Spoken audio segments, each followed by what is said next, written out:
It's the 27th of March, 1999. An F-117 Nighthawk tears through the dark, stormy skies, low over the Serbian countryside. The pilot is Lieutenant Colonel Darrell Zelko, and his mission is to bomb the command center of the Serbian Air Force in Belgrade. It's the headquarters of the force that is going to try and stop him on his mission tonight. Zelko is escorted by F-16 Vipers with missiles that can lock on and destroy enemy radar. As he approaches the Serbian border, he hears a command come over the radio. "This is Joint Forces Air Component Commander." Because of the bad weather, the escorting Vipers are ordered to immediately turn back and return to base. He's on his own. If he is to make it home safely, he has to remain undetected, a ghost. Fortunately, he is in the most advanced operational fighter bomber that has ever flown. The Nighthawk's stealth capabilities make the 65-foot-long bomber appear on radar as if it was the size of a tennis ball, allowing it, so far, to go unchallenged in every mission. That is, every mission until this one. On the ground, an anti-air missile battery is waiting for him. It's under command of Lieutenant Colonel Zoltan Dani. Serbian spies have let him know that the enemy aircraft are coming, and he thinks today is his best chance to take down one of the elusive ghosts. "Sweep the skies," Dani orders, and a P-18 early warning radar comes to life. It's on. They think at its lowest frequency it may be capable of detecting the enemy planes. "I don't see the target, but it also detects clouds and rain, resulting in a screen covered in fake signals. But, looking closely, Dani sees something. I see it! One tiny dot moving through the masses of clouds, a tiny dot headed right towards them. The ghost is here. Turn on the targeting radar. It's on. We have 20 seconds. I don't see the target. Nothing. Keep looking." Zelko's Nighthawk speeds towards his objective, the computer preparing the drop. "Let's go again. Phi 1 is on. Phi 2 is on." Dani double-checks the low-frequency radar. He can see the target. It's right in front of them, but he needs the SAM radar to get a lock. "I don't see the target." The men scan the sky just as instructed. "I don't see the target." Yet the screens remain dead. But then, Zelko opens his bomb bay, increasing the Nighthawk's radar signature just at the wrong moment. "I have it. I have it. Phi 2 is tracking the target. Phi 1 is tracking the target. Launch!"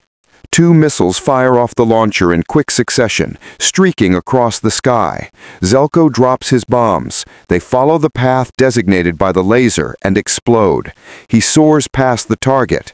It's another mission success, and he ascends to 6 kilometers. But a few seconds later, his cockpit is filled with the wail of an urgent alarm, and his controls light up. It's a lock alert. Almost at the same time, he sees the two missiles illuminate the clouds below him and then break through. They're coming right at him. He immediately breaks into evasive maneuvers. He pulls his aircraft up to try and escape.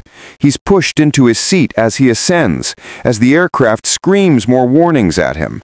The F-117 has no chaff, so with the missile locked on, it's entirely on the pilot's actions to try and evade the threat. Time slows.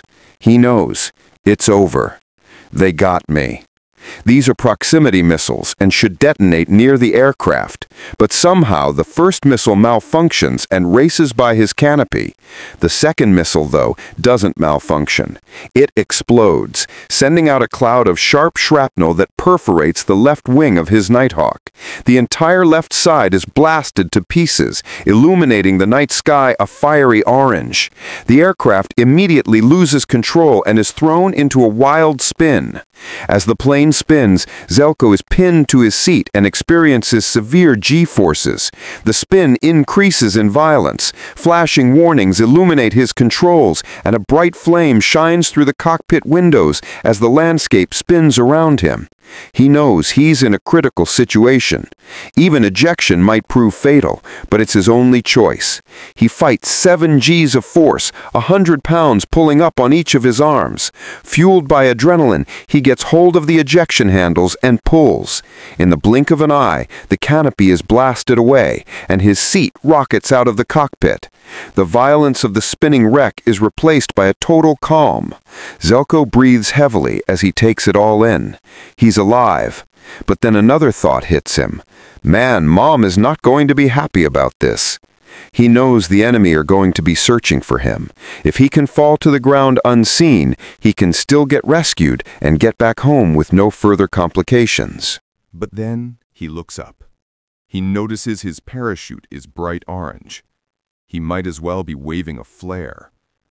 With his hopes of going unseen dashed, he takes out his survival radio to report he's alive and well. Mayday, Mayday, Mayday, Vega 31 going down. To his massive relief, the Mayday is heard. Magic copies your Mayday, last position. Vega 31, last position in aircraft, point after target. Zelko sees a ditch from above.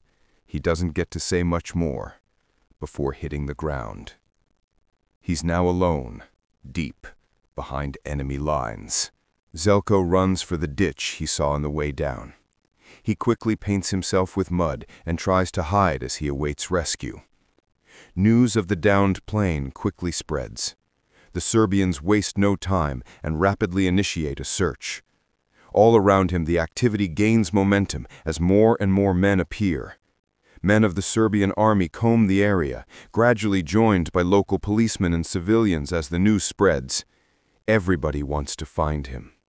Flashlights illuminate the fields and trucks roll past on the nearby highway. Zelko can do nothing but sit and pray. Then he hears a rustle in the undergrowth getting louder. Just outside his ditch, someone is searching. He stays still and quiet like a rock. Quieting his breath, he hears panting and snuffling. It's a dog. Slowly and carefully, Zelko pulls out his knife. The dog gets closer. He weighs his options. Should he kill the dog? If he did, could he do it silently?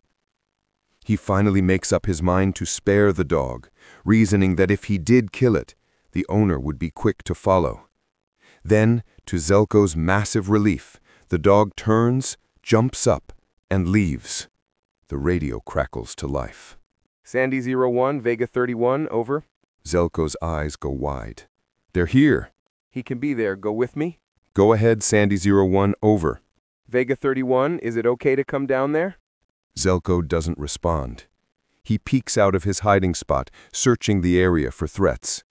Flashlights shine in the distance. He may be armed. Be careful. Vega 31, if you don't answer, we're gonna try this later. He makes his decision.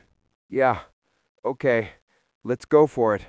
Zelko turns on his infrared strobe as a chopper races into the area. But the strobe fails and the helicopter can't see him. He curses his luck and desperately checks for threats. He has a backup, but it's nowhere near as subtle. But it's now or never. Zelko makes a quick decision and pops a flare. Bright light spills all around him and illuminates the area, pointing out his position for the rescue helicopter and the enemy alike. There he is! The helicopter sweeps in rapidly as the enemy also closes in at the same time in the distance. Flashlights from enemy patrols are all pointed towards the flare. But then another transmission comes through the radio. Snuff your flare, it blinds our night vision. Thinking quickly, Zelko rushes to take the flare and dunk it in the mud, just as the rescue helicopter comes in to land right in front of him. When talking about the incident, Dani would later say, when it hit, it felt very good, like scoring the winning goal in a football match. The U.S. didn't destroy the wreck, and the Serbian forces salvaged the mortally wounded Nighthawk unimpeded.